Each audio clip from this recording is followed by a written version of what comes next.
Hello, welcome to Revenant Reads. I'm Vin, and this is a used book haul.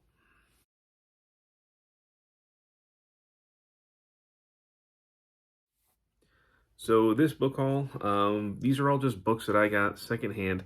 I think I might have gotten all of these, I believe, from the local Goodwill.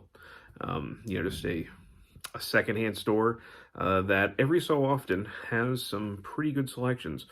Sometimes I go in there and I don't see anything, nothing of interest, but every so often, I go in there and I'm really surprised by the things I find. So yeah, I got a pretty good stack here. Figured I'd show them, and I haven't, well, one of these I've read before, but this is just a different translation.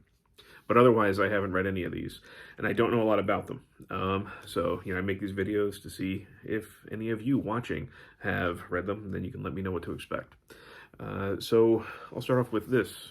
Looks like a fun kind of graphic novel. This is Fubar by the Sword. So on the back here, it says, "You either live by the sword or die by the horde. 28 tales of zombie stabbing action traverse the castles of medieval England to the unstoppable armies of Genghis Khan." So it looks like this is a small kind of independent press that specializes in black and white comics that have like zombie and historical themes. That's kind of what I was able to gather. And so this is just 28 stories that take place in different time periods. Mostly it looks like through the Middle Ages. And there's little zombie stories connected to them. I don't expect them to be too profound or complex. I don't expect them to also be all too historical. I think this is more going to be like a historical fantasy sort of setting, but it looks like it'd be a fun, quick read. Something kind of thing that I would like to just kind of read before going to bed or something, laying in bed and reading these sorts of things. So yeah, look fun. The one that I said that I've kind of read before is this. So I did find a copy of the Poetic Edda. This is a Oxford World's Classics. This one is translated by Carolyn Larrington. Last year I had read the Poetic Edda translated by Jackson Crawford, but I'm always happy to get other translations to look through. I'll probably kind of look through this one this year for quarter two of Historathon, where we look at the years 500 to 1500. It is a year-long reading event where we focus on nonfiction history, and I usually like to look at the Vikings, and this year I'm also going to look at the Anglo-Saxons. So yeah, this will just be something I'll probably dip into at that point. This is pretty interesting. We've got 7 Brief Lessons on Physics by Carlo Rovelli. This is a very thin book, as you can see. I think it's less than 100 pages. I believe it was originally written in Italian, and this is a translation. But I guess, as far as I know, this is basically what it sounds like. It's a nice sort of breakdown of various physical, I guess, concepts. So, I'm always liking to learn a little more about science, and physics is something that can be difficult to wrap your head around sometimes. So, yeah, this looks pretty good. This next one intrigued me. This is How to Be a Good Creature, a Memoir in 13 Animals by Cy Montgomery. So, it's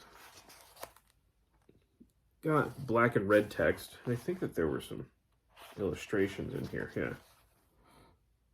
But it looks like it focuses on 13 different animals, and it's meant to, from what I gather,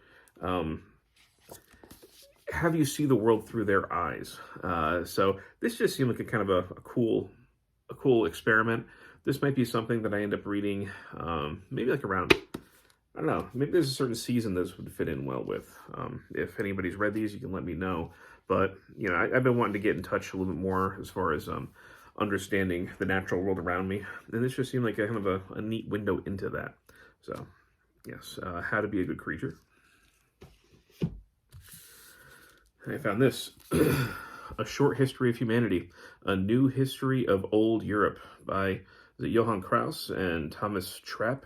Hopefully I'm saying that right, and translated by Carolyn Waite. So this is not written in English originally. I don't know a lot about what this is exactly, but it seems, from what I was able to gather, it looks at the peopling of Europe in the prehistoric age, and especially it looks like the we have two different types of footprints here. I think it's especially looking at humans and Neanderthals, and then the intermixing of that. So yeah, this could be definitely a contender for Q1 of Historathon. I don't know a lot about Neanderthals or prehistory, so this could be a pretty cool window into it. And this, not a book that I think needs a lot of introduction. So we've got Ken Follett's Pillars of the Earth. I've of course known about this book for a very long time. I think it was originally published in the late 80s. I've seen it so many times at used bookstores, but it's always in horrible condition. And I finally found, I mean, it's a decent edition paperback. It's pretty good. I don't think it's really been read. There's just one little crease on the spine, but it's not much of one. So yeah, I was really happy to find this, and maybe this will be the year that I dive into it, maybe not, but I'm glad that I finally have it available so I can put it on my TBR bookshelves. For another work of fiction, one that I've been curious about for a long time. So I found Joe Abercrombie's The Blade Itself. This is book 1 of the First Law trilogy. And I know that Abercrombie is well known for his grimdark fantasy. And I don't read a lot of fantasy, but I'd like to start reading more fantasy. And I think that grimdark might be the flavor of fantasy that, it intrigues me the most. And I've heard he's really one of the best ones for it. So, yeah, really excited to find this. And lastly, this, Alison Weir's The Children of Henry VIII. I guess it was formerly entitled Children of England. I don't know, maybe that's the UK title. But it looks like, I guess, what it is. Who were the children of Henry VIII? What did they do? So, we're of course going to hear about things like Elizabeth. I've read a little bit about the Tudors in that era, but I know that Alison Weir is somebody who is quite well written in that. I do have a couple of, I think you can see them here now, but they're just off camera over there. I do have a couple of historical fiction works from her. One of them, I think, one of them might be about Elizabeth. I have to check. But it might be good to read. Maybe I'll read a nonfiction and then a fiction by her, the same era. That could be interesting. But yeah, I was definitely happy to get this one in pretty decent shape.